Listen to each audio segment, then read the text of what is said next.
तो all okay, सब ठीक है, स्टार्ट करें। चलिए शुरू करते हैं फिर। तो आज क्या पढ़ेंगे हम लोग? आज पढ़ेंगे हम लोग एटॉमिक स्ट्रक्चर, जो तुम्हारे बुक में नेम दिया हुआ है स्ट्रक्चर ऑफ एटम, दोनों एक ही चीज है, ठीक है। सो चलिए शुरू करते हैं बिना टाइम वेस्ट किए, ठीक है। तो हम लोग इसमें देखेंगे कि जो एटम होता है उसके अंदर क्या क्या होते हैं, कौन उसका डिस्कवरी किया था, कैसे कैसे वो फंक्शन करता है, हर चीज़ उसके बारे में आज सीखेंगे हम लोग, ठीक है। जिसको हम लोग बोलते हैं स्ट्रक्चर ऑफ एटम या एटॉमिक स्ट्रक्चर। तो इस पूरे हिस्ट्री में आप जितना भी है सबसे पहले आए थे, हालांकि हम लोगों ने इससे पहले वाले चैप्टर में देखा था, क्या चैप्टर का नाम था? एटम्स एंड मॉलिक्यूल्स, ठीक है। उसमें देखे थे एल विजर जो सबसे पहले कॉम्बिनेशन वगैरह का लॉज वगैरह दिए थे, और उसको एक्सप्लेन कौन किया था? डाल्टन, ठीक है। तो डाल्टन थ्योरी से हम लोग स्टार्ट करते हैं सबसे पहले। तो ये डाल्टन नामक, जॉन डाल्टन नामक जो प्राणी है, ठीक है, उसने सबसे पहले बोला था कि सबसे इंडिविजुअल पार्टिकल जो है वो एटम है, उसी से मिलके सब बनता है, मैटर वेटर जो भी है सब एटम से मिलके बनता है, वो डिस्ट्रक्टिव नहीं हो सकता, मतलब कि डिस्ट्रॉय नहीं हो सकता, कि क्रिएट नहीं हो सकता, हाँ वो सबसे छोटा पार्टिकल है, ऐसा वैसा बुलाता है। कौन? जॉन डाल्टन, ठीक है। फिर बेचारा फेल हो गया। क्यों? आगे और भी उससे महान महान पुरुष लोग आ गए, ठीक है, जो कि उससे भी छोटा छोटा पार्टिकल्स निकाल दिए, ठीक है। कुछ काम धंधा था नहीं उन लोग के पास, बैठे बैठे क्या कर रहे थे? एक तो देख, छोटा सा पार्टिकल है एटम, उसको हम लोग देख नहीं पाते, अब उससे भी छोटा छोटा एटम, मतलब कि उससे भी छोटा छोटा पार्टिकल्स निकाल दिए, इलेक्ट्रॉन, प्रोटॉन, न्यूट्रॉन, है ना। तो ये डाल्टन बेचारा भी पगला गया। क्या है भाई, एक तो इतना मुश्किल से तो छोटा छोटा पार्टिकल के बारे में मैं एक्सपेरिमेंट किया, अब तू मेरा थ्योरी को फेल कर दिया उससे भी छोटा छोटा पार्टिकल निकाल के। कोई नहीं, निकल तो गया, ठीक है। क्यों फेल हो गया? क्योंकि उससे भी छोटा छोटा पार्टिकल निकल गया, जिसको हम लोग बोलते हैं सब एटॉमिक पार्टिकल्स, है ना, जो कि हैं इलेक्ट्रॉन, प्रोटॉन, न्यूट्रॉन, ठीक है। और ये जो है फेल हो गया क्योंकि वो आइसोटोप्स के बारे में नहीं बता पाया। आइसोटोप्स जानते हो? जिसका एटॉमिक नंबर सेम होता है बट एटॉमिक मास डिफरेंट होता है, ठीक है। जैसे कि हाइड्रोजन का आइसोटोप होता है तुम लोगों का ड्यूट्रियम, ट्रिटियम, अरे तो क्या था, देखोगे आगे नाम है पूरा, ठीक है। तो वैसे ही अलग अलग सब एटॉमिक पार्टिकल निकल गए, उसका आइसोटोप्स वगैरह के बारे में नहीं बता पाया था जॉन डाल्टन, इसलिए बेचारा फेल हो गया, ठीक है। वो क्या क्या बोला था, इससे पहले वाले चैप्टर में पूरा पोस्टुलेट्स वगैरह सब कुछ लिखा चुका हूँ मैं, फिर से एक बार दिखा देता हूँ छोटा सा, उसको ओवरलुक कर देते हैं कि matter is composed of atoms, atoms and atoms are individual and indestructible, मतलब कि एटम्स को डिस्ट्रक्ट नहीं किया जा सकता, वो इंडिविजुअल होता है, ठीक है। ये एटम्स का था। और एटम्स डिफरेंट डिफरेंट एलिमेंट्स के डिफरेंट डिफरेंट एटम्स होंगे, उसका मास अलग होगा, केमिकल प्रॉपर्टीज वगैरह अलग होगा, सबका अलग अलग रहेगा, अलग अलग एलिमेंट्स के, ठीक है। तो यहां तक समझ में आया? फेल क्यों हो गया था, मेन रीजन ये है। अब ये जो इलेक्ट्रॉन, प्रोटॉन और न्यूट्रॉन है, इन लोगों का डिस्कवरी कैसे हुआ, मतलब किसने किया, ठीक है। हालांकि पूरा डिटेल्स में नहीं जाना है अपने को, बट कौन किया ये तो जानना पड़ेगा ना बाबा, हैं? पता होना चाहिए ना आखिर कौन है ऐसा खुरपाती दिमाग का जो ये सब एक्सपेरिमेंट वगैरह किया, जो हम लोगों का डिस्कवरी किया, है ना। हम लोगों का नहीं, मतलब कि इलेक्ट्रॉन, प्रोटॉन, न्यूट्रॉन का। तो इसमें सबसे पहले आते हैं जे थॉमसन, है ना। हालांकि उससे भी पहले थे तुम्हारा गोल्डस्मिथ, गोल्डस्टेन, सॉरी गोल्डस्मिथ नाम आता है याद, गोल्डस्टेन, ठीक है। लेकिन हम लोग पहले जे थॉमसन के बारे में जानते हैं, ठीक है। जे थॉमसन जो प्राणी थे, उन्होंने एक कैथोड रे ट्यूब एक्सपेरिमेंट किया था, ठीक है। अब उस एक्सपेरिमेंट में देखा था एक बीम बोल सकते हो, लाइट का बीम जा रहा था, जो कि पॉजिटिव मतलब रे टाइप में हो जा रहा था, ठीक है, जो कि पॉजिटिव पार्टिकल्स, मतलब पॉजिटिव चार्ज की तरफ अट्रैक्ट हो रहा था, ठीक है। जब एक्सपेरिमेंट किए तो देखिए पॉजिटिव पार्टिकल की तरफ अट्रैक्ट हो रहा है, वो बीम क्या है तो ज़्यादा डिटेल नहीं जानते हैं, बस इतना जान लो वो बीम को वो बोले कि नेगेटिव चार्ज है, ठीक है। अब उसका नाम दे दिया वो इलेक्ट्रॉन, कौन? J Thomson. तो इलेक्ट्रॉन का डिस्कवरी कौन किया था?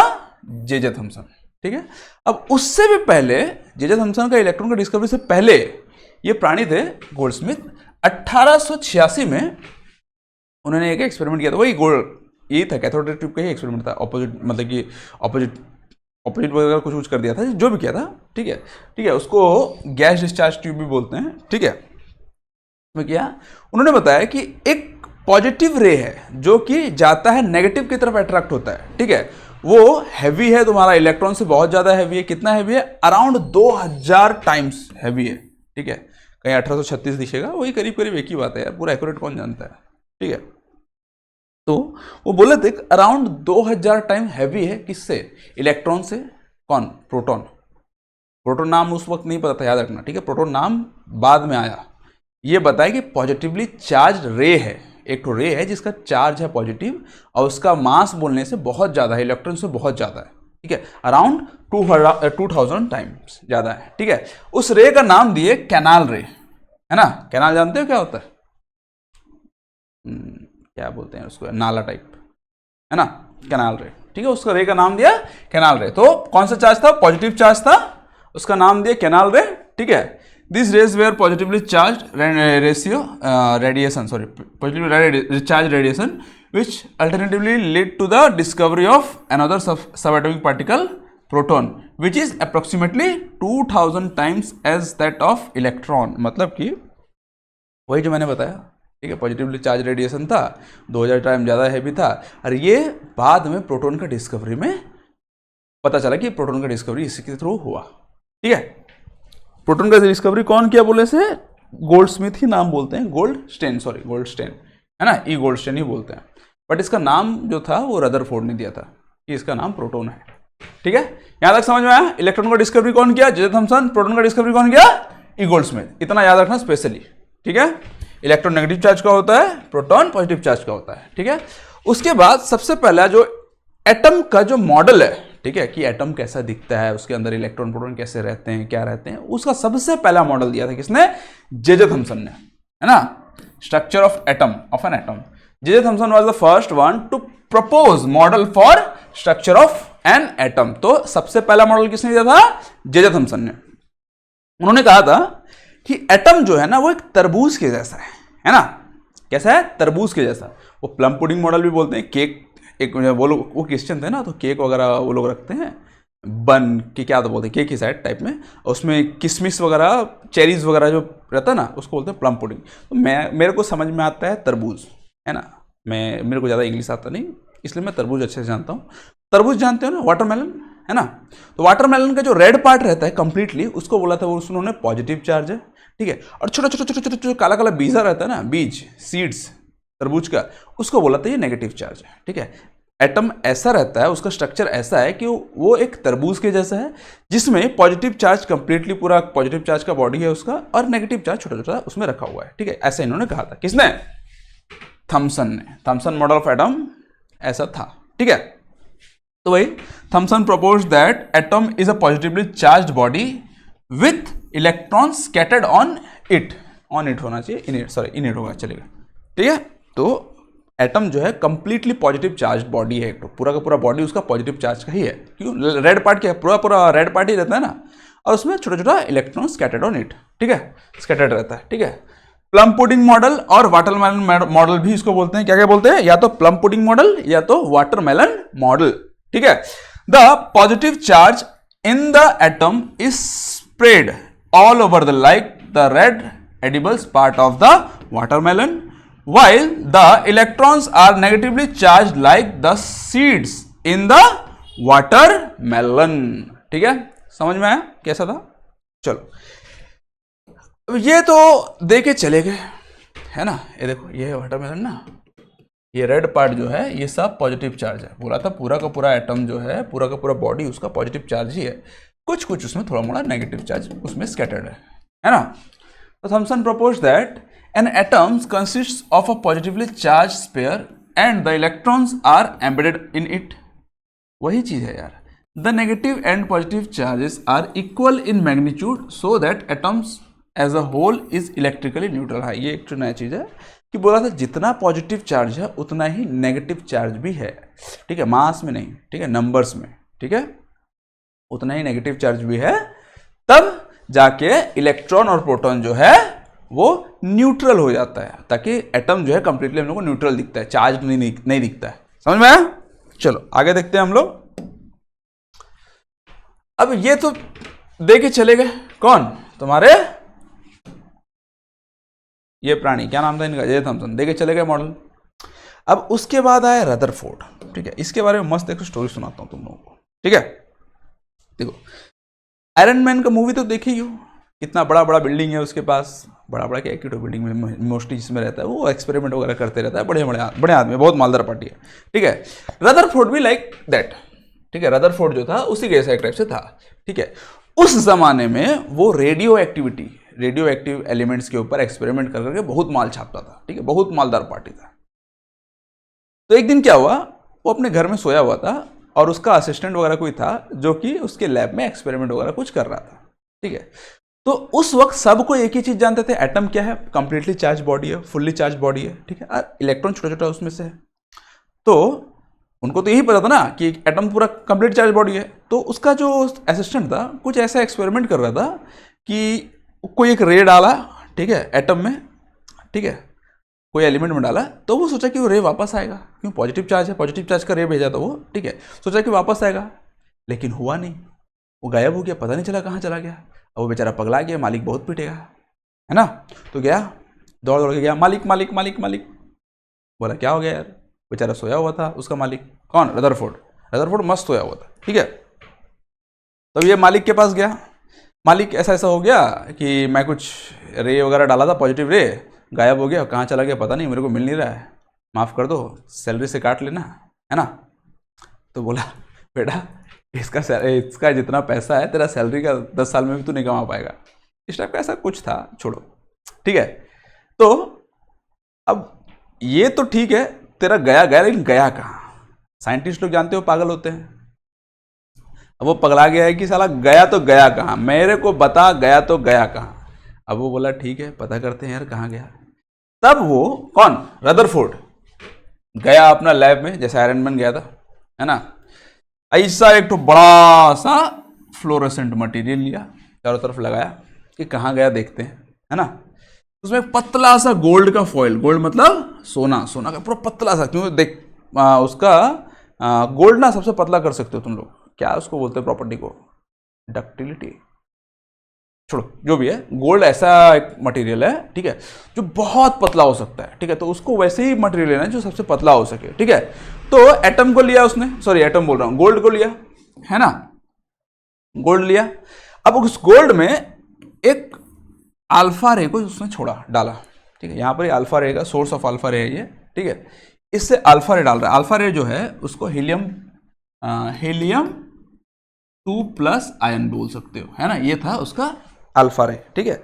इसका जो चार्ज था 2+ था और मास था 4, है ना, मास कितना था, 4 यूनिट बोल सकते हो, ठीक है, एटॉमिक मास यूनिट जो हमने पढ़ाया था इससे पहले, और चार्ज था 2+, तो पॉजिटिव चार्ज है ये, है ना।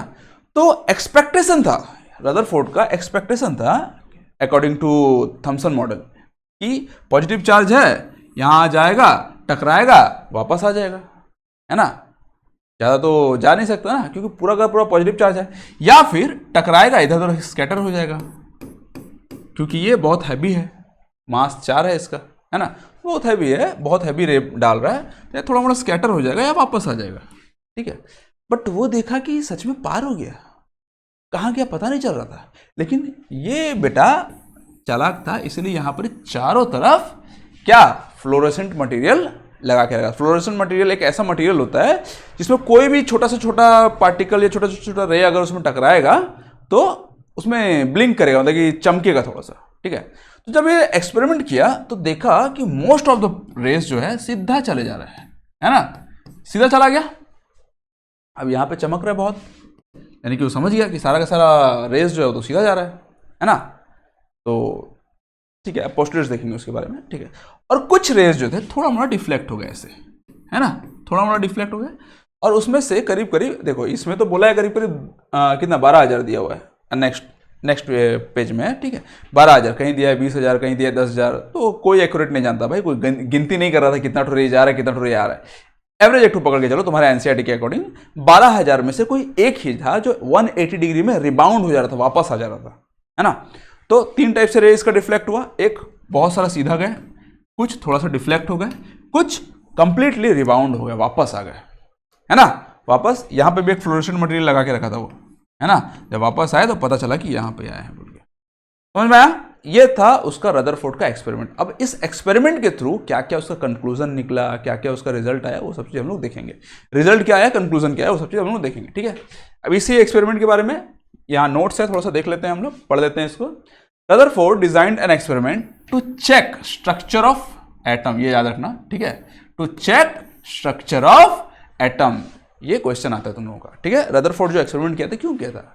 क्योंकि उसको एटम का स्ट्रक्चर चेक करना था। किसका एटम का? थॉमसन मॉडल का एटम का, है ना। थॉमसन मॉडल का जो एटम दिया, एटम का जो मॉडल दिया हुआ था, उसको चेक करना था।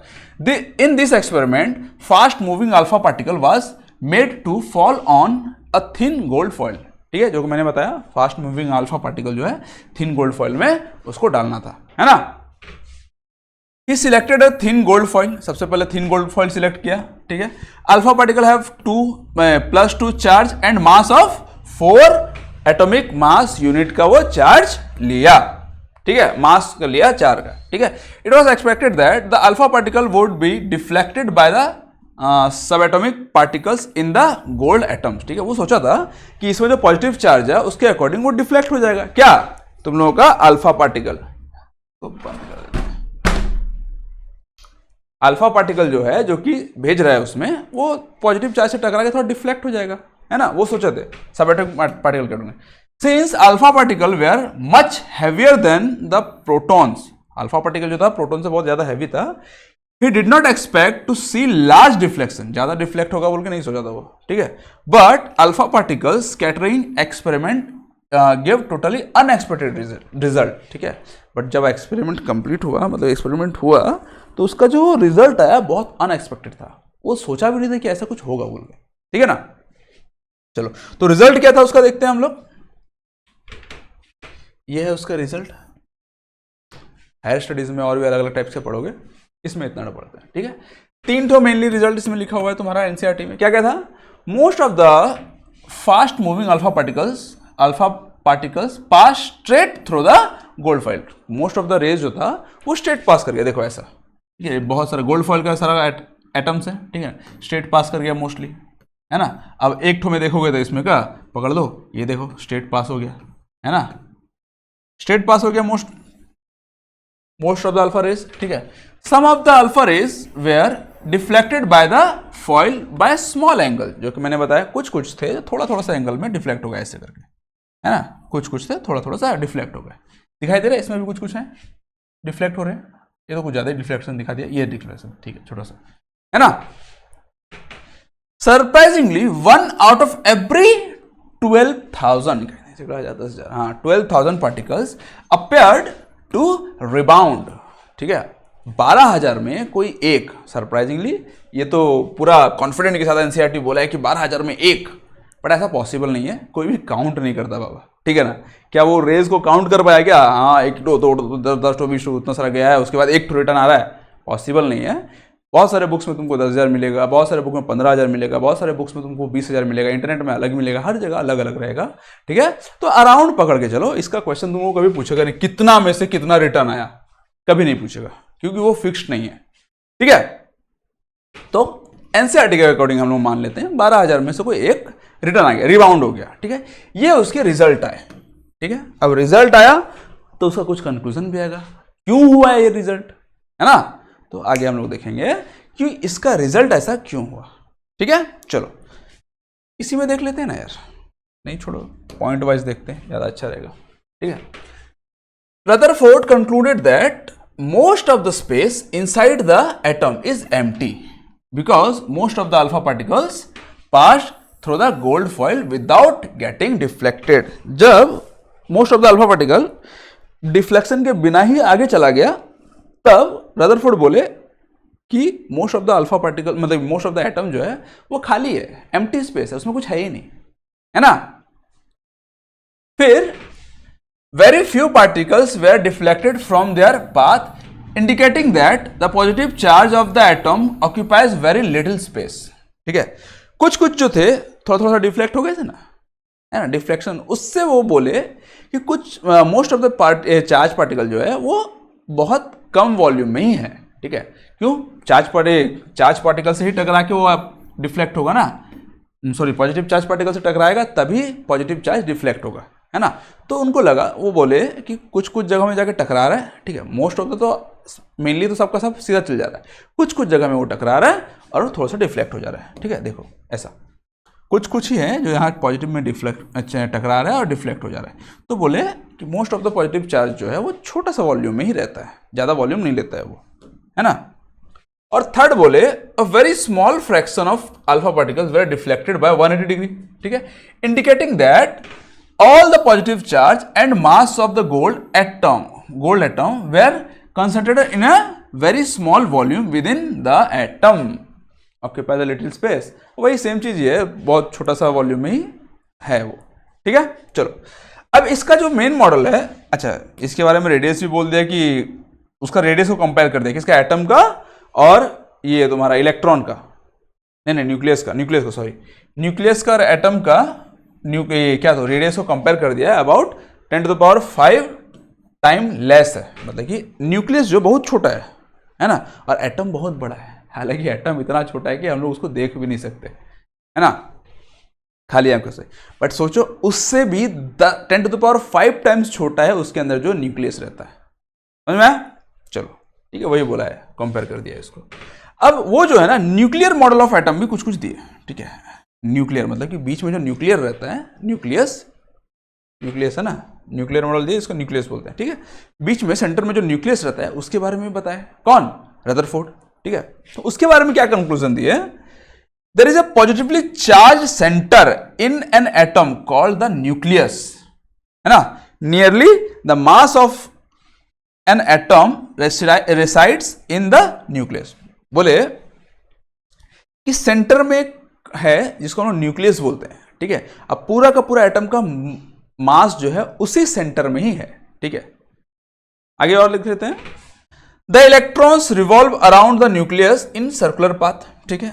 और जो इलेक्ट्रॉन है, पॉजिटिव चार्ज न्यूट्रॉन, मतलब प्रोटॉन और न्यूट्रॉन जो है वो न्यूक्लियस में रहेगा, ये बोले, ठीक है, रदरफोर्ड। और इलेक्ट्रॉन जो है उसके चारों तरफ घूम रहा है, ठीक है, समझ में आया? थर्ड क्या बोले, the size of the nucleus is very small as compare to that of size of atom. वही ये पहले ही बता दिए, रेडियस का साइज ही बता रहा है ना, 10⁵ 10⁵ टाइम्स छोटा है कौन, nucleus, as compare to atom, क्या रेडियस बता रहा है। तो साइज जो है न्यूक्लियस का साइज बहुत छोटा है एज कंपेयर टू एटम, ठीक है। ये तीन चीज न्यूक्लियस के बारे में बताया वो, ठीक है। अब ये फेल हो गए, क्यों फेल हुए? सबसे पहले देखो, हायर स्टडीज में पढ़ोगे तुम लोग ये तीनों के तीनों पढ़ोगे, ठीक है, बट यहां पे तुम लोग को खाली एक ठो पढ़ना है, क्या, वो स्टेबिलिटी नहीं बता पाए, किसका, एटम का स्टेबिलिटी। मतलब कि उनके अकॉर्डिंग जब वो बोल रहे थे कि एटम में ये है न्यूक्लियस, ये है मान लो तुम्हारा एटम है। अब उनका कहना था कि इलेक्ट्रॉन एक ही ठो बनाते हैं, ये एटम है, ठीक है। अब एटम के अंदर ये है न्यूक्लियस और इलेक्ट्रॉन जो है ना वो चारों तरफ घूम रहा है, उनका कहना था, है ना, न्यूक्लियस के चारों तरफ घूम रहा है। अब एक बात बताओ, कोई भी चीज, कैसा भी चीज हो, इंसान हो जो भी हो, अगर कोई कंटिन्यूसली घूम रहा है तो ऑब्वियसली वो तो एनर्जी लॉस करेगा ना। तुम खुद भी अगर कंटिन्यूसली घूमते रहो या चलते रहो, कुछ भी करते रहो, तुमको एनर्जी नहीं मिलेगा तो तुमको तो लॉस होगा ना एनर्जी। तो एनर्जी अगर लॉस हो रहा है, anything under acceleration radiate energy, कुछ भी है अगर एक्सेलरेशन में है तो वो एनर्जी रेडिएट करता है। तो अगर एनर्जी रेडिएट कर दे रहा है और बीच में पॉजिटिव चार्ज है, यहाँ इलेक्ट्रॉन जो है नेगेटिव चार्ज है, तो ऑब्वियसली जाके यहाँ पे टकरा जाना चाहिए ना, क्यों नहीं टकराया? ये चीज रदरफोर्ड नहीं बता पाए, समझ में? तो अगर ऐसे टकरा जाएगा तो ये तो एग्जिस्ट ही नहीं करेगा, टकरा जाएगा, वो चपक गया, जैसा हम लोग देख रहे हैं वैसा मिलेगा ही, दिखेगा ही नहीं, है ना। तो इसको रदरफोर्ड नहीं बता पाया, मतलब इसका स्टेबिलिटी नहीं बता पाया, किसका, एटम का स्टेबिलिटी नहीं बता पाया, तो इसलिए वो फेल हो गए। कौन, रदरफोर्ड, उनका मॉडल फेल हो गया, वो फेल नहीं हुए, बहुत एक्सपेरिमेंट किए, बहुत बड़ा चीज किए, ठीक है ना। इतना बड़ा हम लोग भी नहीं कर पाएंगे, हम लोग तो वैसे भी नहीं कर पाएंगे, छोड़ो, हम कहाँ और वो कहाँ, ओ चाचा। तो ये फेल हो गए, किसमें, वो एक्सप्लेन नहीं कर पाए स्टेबिलिटी ऑफ द एटम, ठीक है। वही थोड़ा मोड़ा दिया हुआ, any charge particle under acceleration would radiate energy, thus the revolving electron would lose energy and finally fall into the nucleus. If this were so the atom should be highly unstable and hence matter would not exist in the form that we know. हम लोग जैसे में देख रहे हैं matter, वो उस form में नहीं रहेगा भाई, है ना। चलो, तो ये तो पहला था, स्टेबिलिटी नहीं बता पाए। दूसरा, हाइड्रोजन स्पेक्ट्रम भी नहीं बता पाए थे, और इलेक्ट्रॉन का पोजीशन वगैरह भी ठीक से नहीं बता पाया था, अरेंजमेंट वगैरह कैसा है नहीं बता पाया, ठीक है। अब इसके बाद आया बोर चचा, है ना, जो कि बहुत बोर किए लेकिन बहुत काम का काम दे के गए बाबू, है ना। तो यहाँ पे तो हम लोग इतना सा जानेंगे खाली बोर के बारे में। नील बोर जो थे, उस एटम का जो मॉडल को, मतलब रदरफोर्ड का जो मॉडल है, उसको थोड़ा सा और अच्छे से एक्सप्लेन किए, ठीक है। वो स्पेशली बताया कि वो स्टेबल क्यों है ना। चलो, put forward the following postulates about the model of an atom. दो तीन चीज बताया, स्पेशली एक चीज याद रखना, वो बोले थे इलेक्ट्रॉन जो है वो रिवॉल्व कर रहा है एक सर्कुलर पाथ में, ठीक है। उस सर्कुलर पाथ का नाम दिए वो ऑर्बिट, सेल या एनर्जी लेवल, कुछ भी बोल लो, ठीक है। और वो जो सर्कुलर पाथ में जो इलेक्ट्रॉन घूम रहे हैं ना, ठीक है, ये जो सर्कुलर पाथ में इलेक्ट्रॉन घूम रहे है ना, इस सर्कुलर पाथ को बोले, मतलब कि जो ऑर्बिट है उसको बोले स्टेशनरी ऑर्बिट, ठीक है। तुम्हारा एनसीईआरटी में दिया हुआ है डिस्क्रीट ऑर्बिट, है ना। तो इस ऑर्बिट में जो इलेक्ट्रॉन घूमेगा तो इलेक्ट्रॉन अपना एनर्जी लूज ही नहीं करेगा। अब ये तो कोई भी बोल सकता था, रदरफोर्ड खुद भी बोल देता, लेकिन बोला नहीं बेचारा कि वो एक ऐसा ऑर्बिट में घूमता है जो अपना एनर्जी लूज ही नहीं करेगा। है, इसके और भी बहुत सारे प्रॉपर्टीज है, हायर स्टडीज में पढ़ोगे तो समझ में आएगा, ठीक है। कि वो एक फिक्स्ड अमाउंट ऑफ एनर्जी ही लूज कर पाएगा और फिक्स्ड अमाउंट ऑफ एनर्जी ही गेन कर पाएगा। वो एनर्जी को हम लोग फोटोन बोलते हैं, बहुत सारा चीज़ है, उतना डिटेल में मत जाओ, कंफ्यूज हो जाओगे, ठीक है। तो इतना सिर्फ जानो, ठीक है। ये क्या बोले थे, बोर बोले थे कि एक fixed amount of fixed orbit में घूमता है, जिसको वो डिस्क्रीट ऑर्बिट बोलते हैं, ठीक है। तुम्हारा एनसीईआरटी में डिस्क्रीट ऑर्बिट बोला गया है, ठीक है। यहां पे इलेक्ट्रॉन जो है एनर्जी लूज नहीं करता है और मस्त आराम से घूमता रहता है, मस्त, है ना। पहला चीज हुआ। और दूसरा बोले इलेक्ट्रॉन्स जो है ना वो कैसे कैसे अरेंज्ड है, कैसे अरेंज्ड है, वो सेल्स में, अलग अलग सेल्स में अलग अलग फॉर्म में, मतलब कि अलग अलग नंबर्स में अरेंज्ड है। जैसे कि उसमें KLMN 4 सेल के बारे में बताया गया, और भी आएगा, ठीक है। तो K सेल में रहेगा, सबसे पहला सेल में सिर्फ 2 इलेक्ट्रॉन रहेगा, दूसरा सेल में 8 इलेक्ट्रॉन रहेगा, तीसरा सेल में 18 इलेक्ट्रॉन रहेगा, और चौथा सेल में 32 इलेक्ट्रॉन रहेगा, ठीक है। ये सेल्स के बारे में बताया कौन, बोर चचा, है ना। Only certain spatial orbits known as discrete orbit of electrons are allowed inside the atom, ठीक है। While revolving discrete orbit, the electrons do not radiate energy, ठीक है, एनर्जी रेडिएट नहीं करेगा। These orbits और cells are called energy levels, इन सबको हम लोग एनर्जी लेवल बोलते हैं। These orbits or cells are represented by the letter KLMN और the number n equals to 1 2 3 4 4, है ना, ठीक है। इतना ही सा था। अब इसके बारे में देखते हैं थोड़ा सा, डिस्ट्रीब्यूशन, इलेक्ट्रॉन का डिस्ट्रीब्यूशन वगैरह। अच्छा, न्यूट्रॉन आ गया क्या, ये छोटा सा है क्वेश्चन नहीं। न्यूट्रॉन का डिस्कवरी कौन किया था, चैडविक चाचा किए थे, जे चैडविक चाचा 1932 में, ठीक है। Discovered another subatomic particles which had no charge and mass nearly equal to the positive proton called neutron. इसका जो चार्ज नहीं होता, ये चैडविक चाचा जो थे, ठीक है, वो डिस्कवरी किया था किसका, न्यूट्रॉन का, और बोले थे उसमें चार्ज नहीं होता बाबू न्यूट्रॉन में, लेकिन मास होता है करीब करीब प्रोटॉन की जितना, है ना। The mass of an atom is therefore given by the sum of the masses of the proton and neutron present in the nucleus. तो मास नंबर सुनते हो ना, जो एटम का जो मास है, मास नंबर और एटॉमिक मास दोनों डिफरेंट है, पहले वाले चैप्टर में मैंने बताया है। बस इसमें इतना जान लो, मास नंबर जो है हम लोग प्रोटॉन और न्यूट्रॉन का मास को बोलते हैं, ठीक है। दोनों का मास को मिला दो, मिल गया तुम लोग को मास नंबर। मास को क्या यार, नंबर मिला दो, हो गया, और क्या, कितने तो प्रोटॉन है कितना तो न्यूट्रॉन है, ठीक है। अब देख लेते हैं how we electrons distributed in different orbits or shell. हम लोग इलेक्ट्रॉन को कैसे डिफरेंट ऑर्बिट्स में, सेल में डिस्ट्रीब्यूट करते हैं, ये स्पेशली जान लो, ठीक है।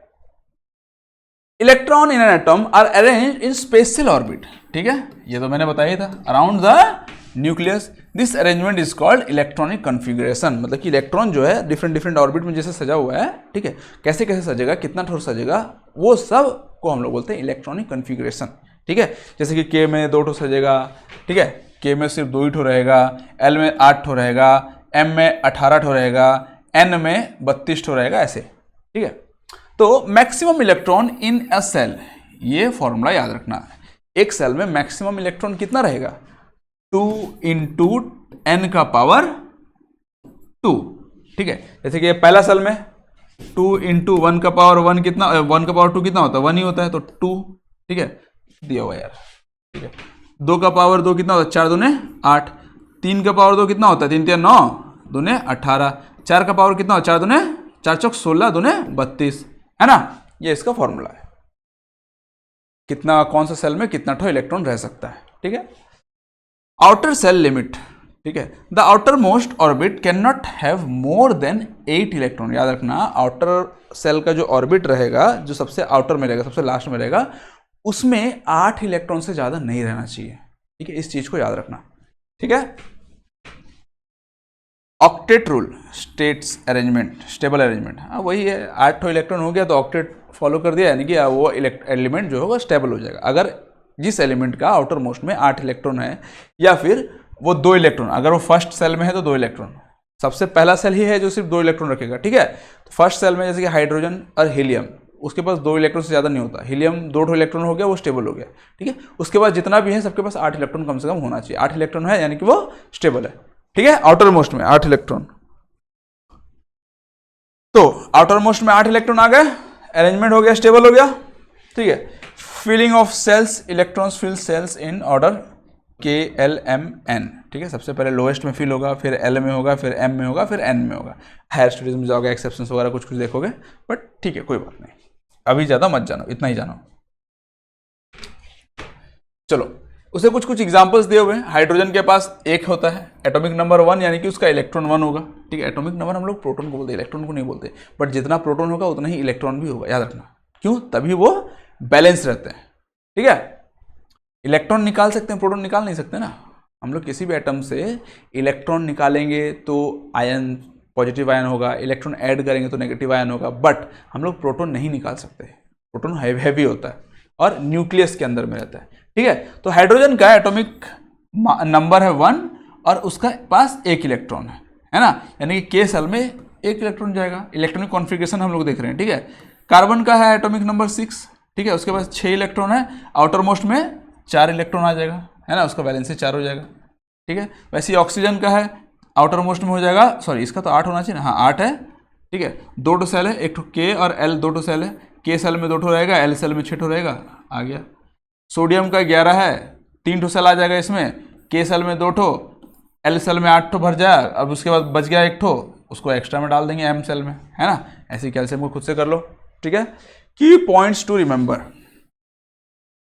कुछ की पॉइंट्स हैं जो तुम लोगों को जानना चाहिए। फॉर्मूला फॉर मैक्सिमम इलेक्ट्रॉन ये है, ठीक है। आउटर मोस्ट में कितने इलेक्ट्रॉन्स रहना चाहिए, 8 इलेक्ट्रॉन्स रहना चाहिए। Filling starts from the inner shell, outer shell, inner shell से फिर आउटर सेल में जाता है, ठीक है। This arrangements explains valency and chemical properties of elements. ये जो अरेंजमेंट है ना, यही तुम लोगों को उसका केमिकल प्रॉपर्टीज और वैलेंसीज के बारे में बताएगा, ठीक है। समझ में आया? चलो आगे देखते हैं, वैलेंसी क्या होता है।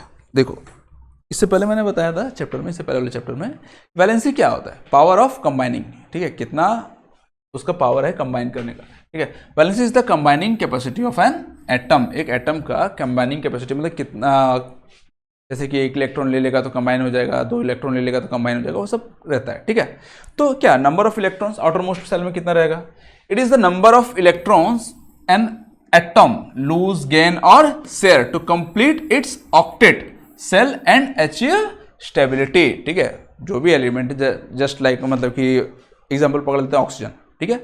ऑक्सीजन का आउटर मोस्ट में हम लोग देख रहे थे 6 इलेक्ट्रॉन्स है ना, टोटल 8 इलेक्ट्रॉन्स होते हैं उसके पास। पहला सेल में 2 डाल दिए, दूसरा सेल में 6, आउटर मोस्ट में 6 इलेक्ट्रॉन्स हैं, तो उसको और 2 इलेक्ट्रॉन चाहिए, ठीक है। 2 इलेक्ट्रॉन ले लेगा वो, मस्त हो गया, उसका स्टेबल हो गया वो, है ना।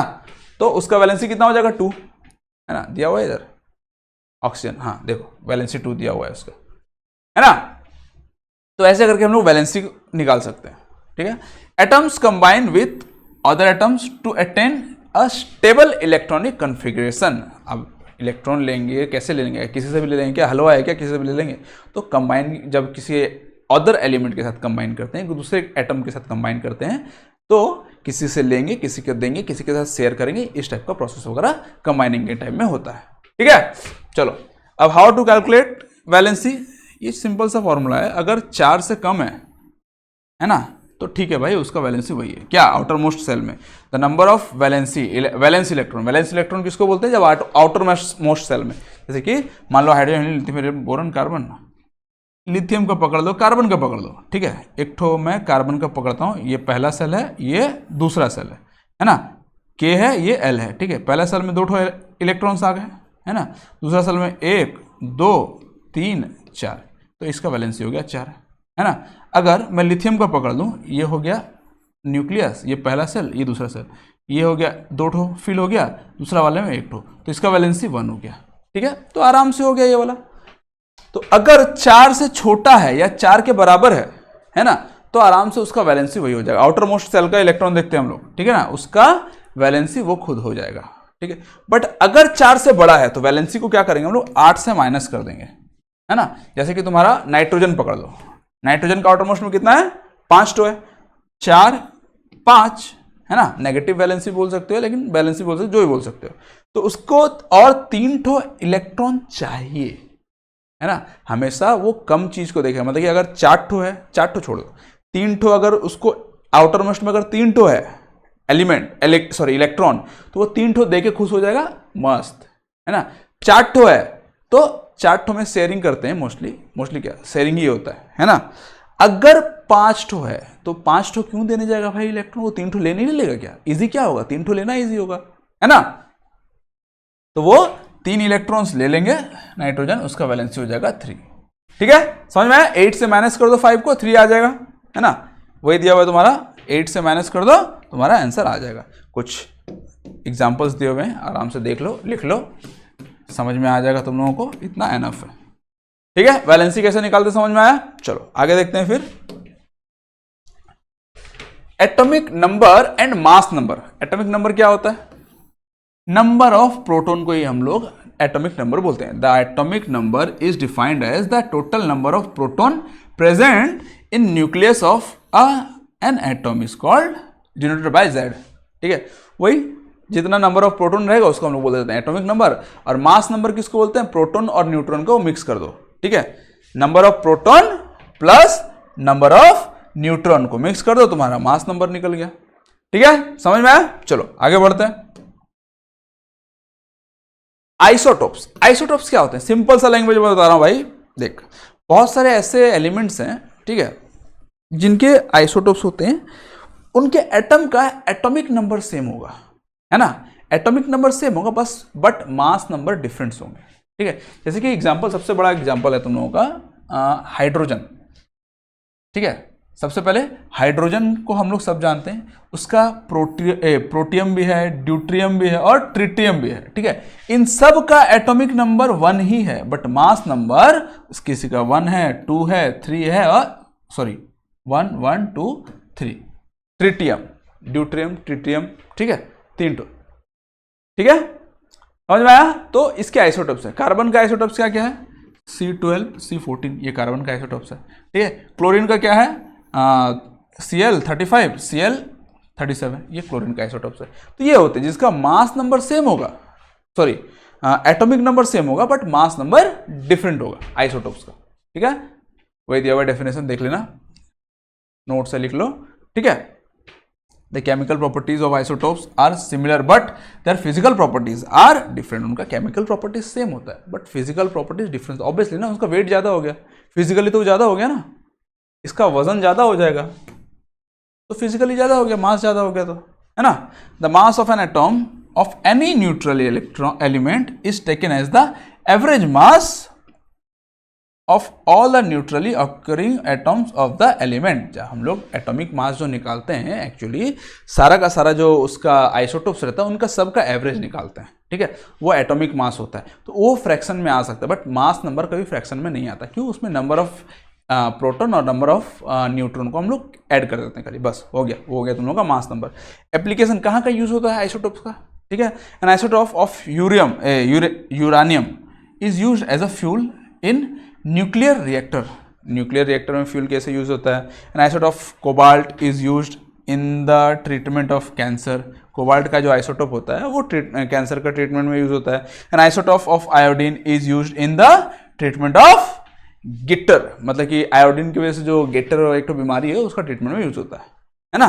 चलो ये हो गया। आइसोबार ये बहुत छोटा सा पार्ट है, ठीक है। उसमें क्या एटॉमिक नंबर सेम था, मास नंबर डिफरेंट था। इसमें जस्ट उल्टा कर दो, मास नंबर इसका सेम कर दो, ठीक है, और एटॉमिक नंबर अलग अलग कर दो। सिंपल से एग्जांपल्स हैं आर्गन और कैल्शियम। आर्गन और कैल्शियम दोनों का ही मास नंबर जो है 40 है ना, but atomic number different different है। इसका है 20, इसका है 18, है ना। वही isobars of are atoms of different element that have the same mass number but different atomic number. Same mass number रहेगा, different. Isobars are the atoms of different elements that have the same mass number but different atomic number. वही चीज है, ठीक है। Mass number same रहेगा, atomic number different रहेगा, ठीक है। एग्जाम्पल लिख लेना। चलो आगे बढ़ते हैं हम लोग। अरे खत्म हो गया रे पगला, ये तो छोटा सा था, इतना ही सा था यार, मेरे को लगा और होगा। भूल जाता हूं मैं भी, कोई बात नहीं। चलो इतना हो गया। अब इसके ऊपर कुछ छोटे मोटे क्वेश्चंस वगैरह हैं, देख लेते हैं ताकि रिकॉल हो जाएगा और तुम लोगों को समझ में आ जाएगा। कौन सा पार्ट तुम लोगों को समझ में नहीं आया तो उसको एक बार दोबारा से देख सकते हो, ठीक है। चलो देखते हैं हम लोग क्वेश्चंस। सबसे पहला क्वेश्चन आपके कंप्यूटर स्क्रीन पे या फिर मोबाइल स्क्रीन पे, हु डिस्कवर्ड द इलेक्ट्रॉन? जे चाचा, जे चचा ने डिस्कवरी किया था इलेक्ट्रॉन का, ठीक है। Who discovered the proton? Proton किसने डिस्कवरी किया था? प्रोटॉन डिस्कवरी किया था गोल्डस्टीन, ठीक है। नाम दिया था रदरफोर्ड ने बाद में, लेकिन गोल्डस्टीन ने डिस्कवरी किया था, ठीक है। Neutron was discovered by Chadwick चाचा, Chadwick. Cathode rays are a stream of, cathode ray किसका स्ट्रीम है? वो रहता है तुम लोगों का नेगेटिव इलेक्ट्रॉन स्ट्रीम, है ना। नेगेटिव बोले इलेक्ट्रॉन बोले, एक ही बात कैसे यार? नेगेटिव तो उसका चार्ज है ना, कोई बात नहीं। The positive charge in an atom is concentrated in the nucleus. Nucleus में सारा का सारा पॉजिटिव चार्ज रहता है ना। The mass of an electron is approximately 1836 of a proton, ठीक है। मैंने बताया था कि 2000 टाइम्स है, बट वो 1836 के आसपास रहता है।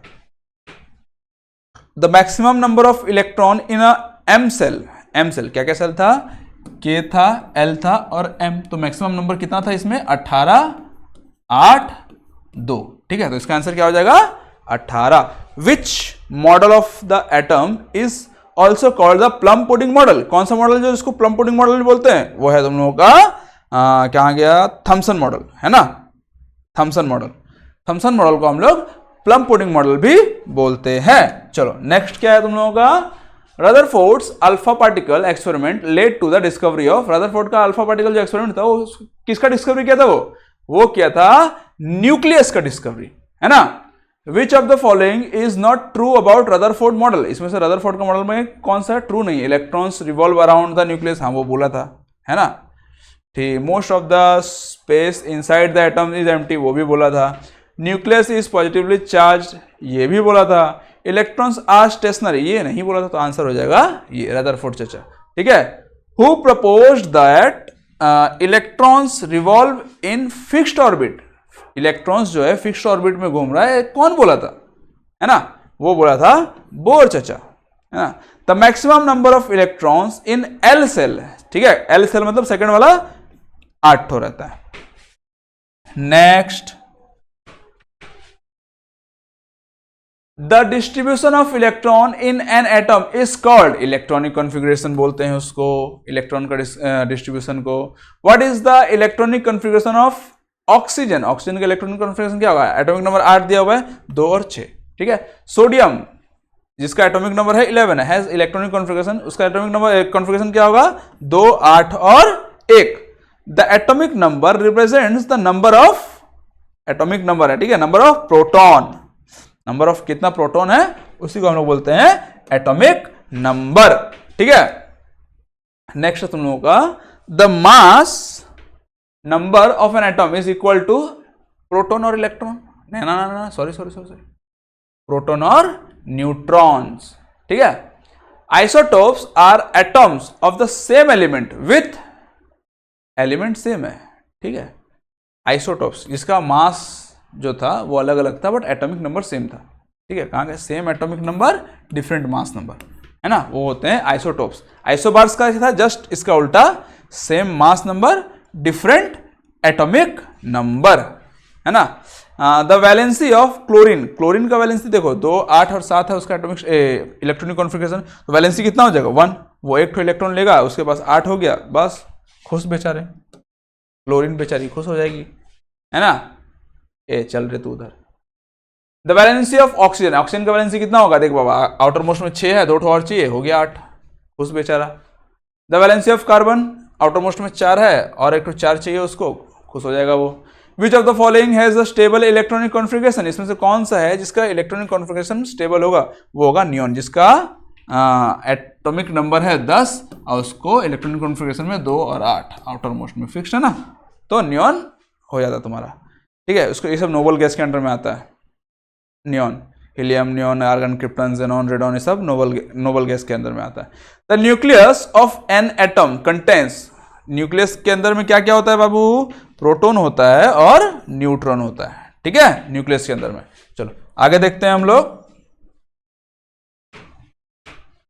विच of the following has no charge, इसमें से किसके पास चार्ज नहीं है बाबू, ऑब्वियसली न्यूट्रॉन, है ना, न्यूट्रॉन के पास चार्ज नहीं होता बट मास होता है।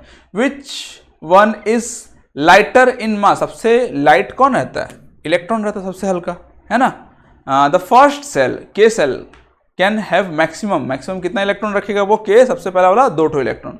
Isotopes of hydrogen are protium, deuterium और ट्रिटियम, आइसोटोप ऑफ हाइड्रोजन, ठीक है। चलो नेक्स्ट देखते हैं हम लोग।